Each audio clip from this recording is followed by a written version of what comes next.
The history between Iran and Israel is a tangled web of ideology, geopolitics, and mistrust that stretches back decades. To understand what's happening today, we need to go back to the mid-20th century. Before 1979, Iran and Israel weren't exactly enemies. Under the Shah, Iran was a monarchy with ties to the West, including Israel. They shared intelligence, traded oil, and even collaborated on military projects. Iran, a major oil producer, supplied Israel, and Israel offered technical expertise. It wasn't friendship, but it was pragmatic cooperation. Both nations saw mutual benefit in countering Arab states like Iraq and Egypt, who were hostile to both at the time.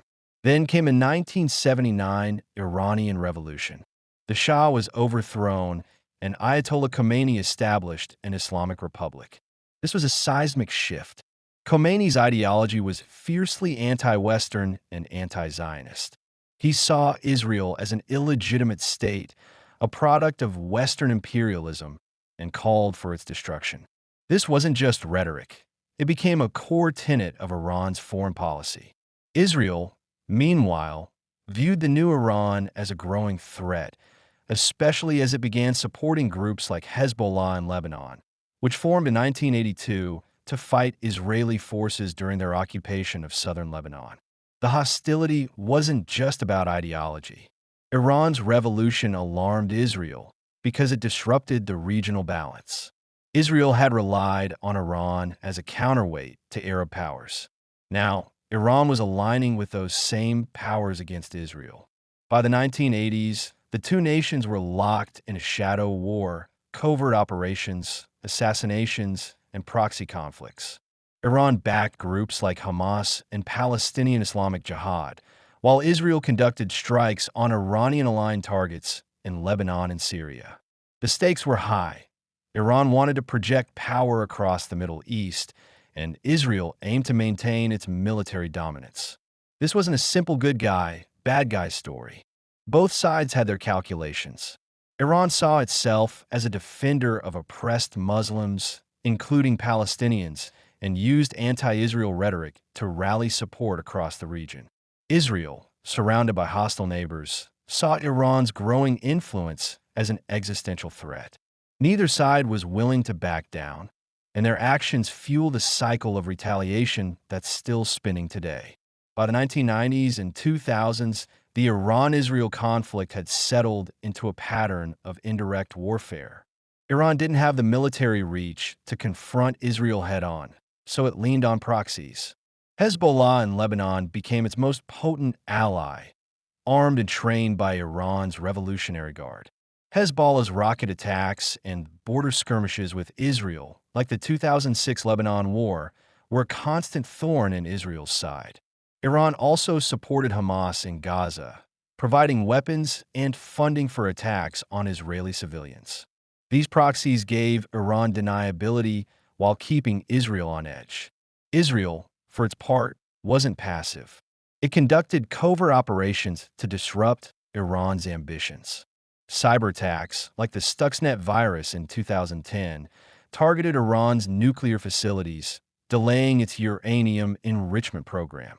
Israel also assassinated Iranian nuclear scientists, moves that humiliated Iran and stoked its paranoia. These weren't random acts. Israel saw Iran's nuclear program as a direct threat to its survival. A nuclear-armed Iran, in Israel's view, could shift the region's power balance irreversibly. Iran, meanwhile, insisted its nuclear program was for peaceful energy, though few in the West or Israel bought that claim. The nuclear issue became the conflict's flashpoint. By the 2010s, Iran's uranium enrichment was advancing, and Israel pushed for preemptive strikes. The U.S., under Obama, opted for diplomacy, leading to the 2015 nuclear deal, which limited Iran's nuclear activities in exchange for sanctions relief. Israel opposed the deal, arguing it didn't go far enough to dismantle Iran's capabilities. When Trump withdrew the U.S. from the deal in 2018, Israel cheered, while Iran resumed enrichment, escalating tensions further. Both sides were playing a high-stakes game, with Israel betting on military and cyber pressure, and Iran doubling down on defiance. Fast forward to 2025, and the conflict has exploded into open warfare. On June 12th, Israel launched a massive military campaign dubbed Operation Rising Lion, targeting Iran's nuclear facilities, missile factories, and military leadership. The strikes hit sites across Iran, including uranium enrichment plants and oil refineries, aiming to cripple Iran's strategic capabilities. Iran retaliated with waves of ballistic missiles and drones targeting Tel Aviv, Haifa, and Jerusalem, killing civilians and causing widespread damage. By June 16th, the conflict was in its fourth day, with both sides trading blows and no sign of de-escalation. What sparked this? Tensions have been building for years, but Iran's rapid nuclear advancements in 2024 and 2025 pushed Israel to act. Reports suggest Iran was closer than ever to a nuclear weapon, a red line for Israel. Meanwhile, Iran state media claimed its intelligence had infiltrated Israeli nuclear projects, escalating the stakes. Both nations were also responding to domestic pressures. Israel's government, facing criticism over regional instability, needed a decisive move. Iran, battered by sanctions and internal unrest, used anti-Israel rhetoric to unify its people. The human cost is grim. Iranian missiles have killed civilians in Israel, while Israeli strikes have hit population centers in Iran, killing and wounding hundreds. Both sides accuse the other of targeting civilians, and neither is willing to negotiate a ceasefire while under attack. The U.S. has stayed on the sidelines, with Secretary of State Marco Rubio warning Iran not to target American forces. The region is a powder keg, with Hezbollah and other proxies joining the fray and global powers watching nervously. The Iran-Israel conflict is no longer just a regional spat. It's a global concern. The legacy of their decades-long feud is a Middle East trapped in a cycle of violence, with civilians on both sides paying the price. Iran's support for proxies has destabilized Lebanon, Syria, and Gaza, while Israel's aggressive strikes have inflamed anti-Western sentiment across the region. Both nations have painted themselves into a corner. Iran can't abandon its anti-Israel stance without losing credibility, and Israel can't tolerate a nuclear-armed Iran without risking its security. What happens next is anyone's guess.